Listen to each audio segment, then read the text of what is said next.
I'm painting my first Impressionist portrait. Yay! I love a good Impressionist portrait.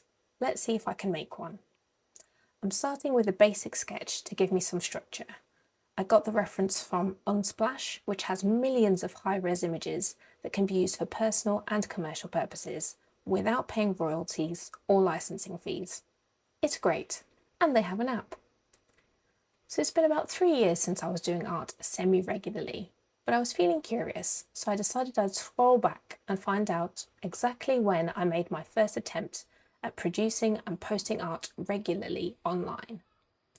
If my calculations are correct, and I'm pretty sure they are, it was 10 years ago.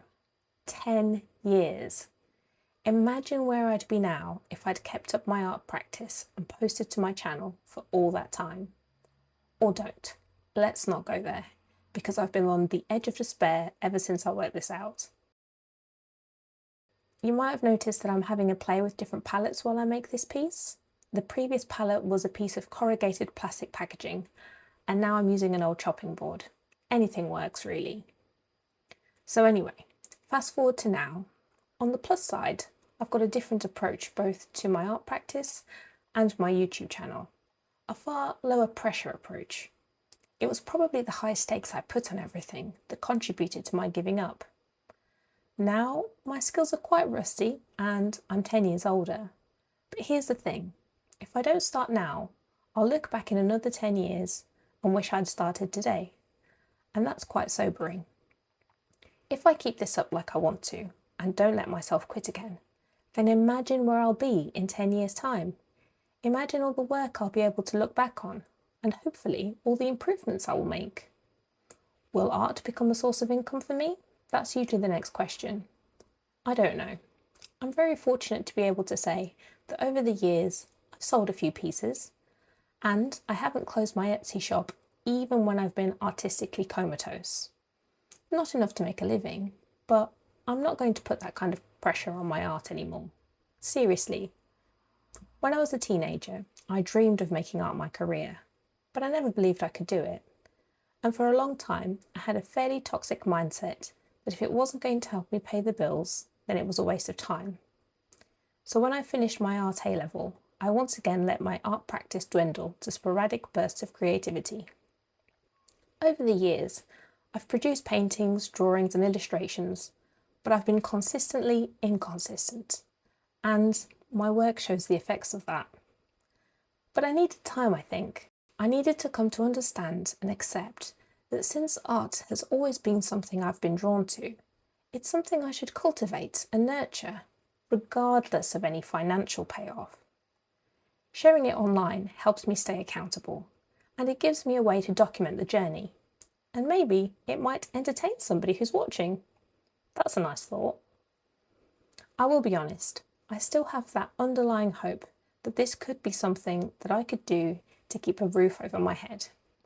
But even if that never happens, I'm not going to let myself quit art again, like I have over and over and over in the past.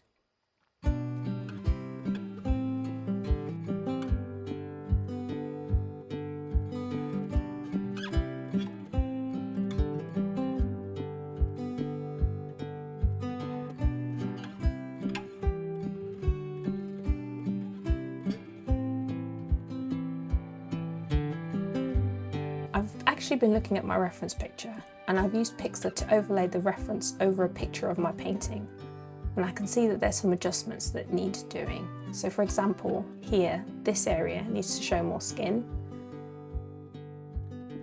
The hairline needs to go back a bit. The eye needs to come down as well as the eyebrow. The lips need to come down, and the nose needs to come to the right a bit. The ear needs to come down, and I need to paint more neck back here.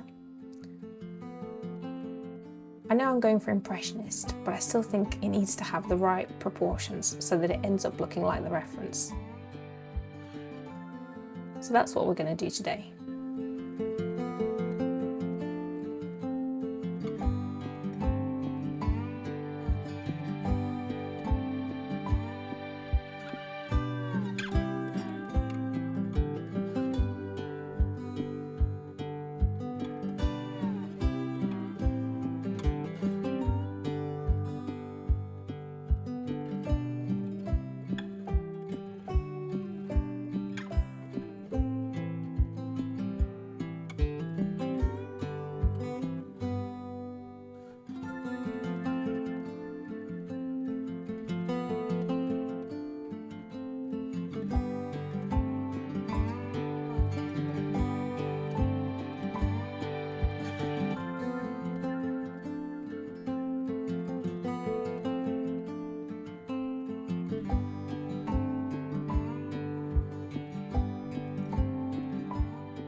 So this was quite an ambitious thing to do after a long break from painting and from very on and off again art practice in the many years beforehand.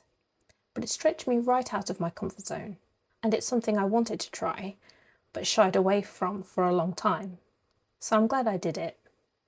I need a lot more practice, so I'm keeping that in mind going forward. Next time I might try an underpainting first, sketching in all the values, the lights, the shadows, onto the painting surface first. I think I did quite well with mixing the colours, they're quite accurate.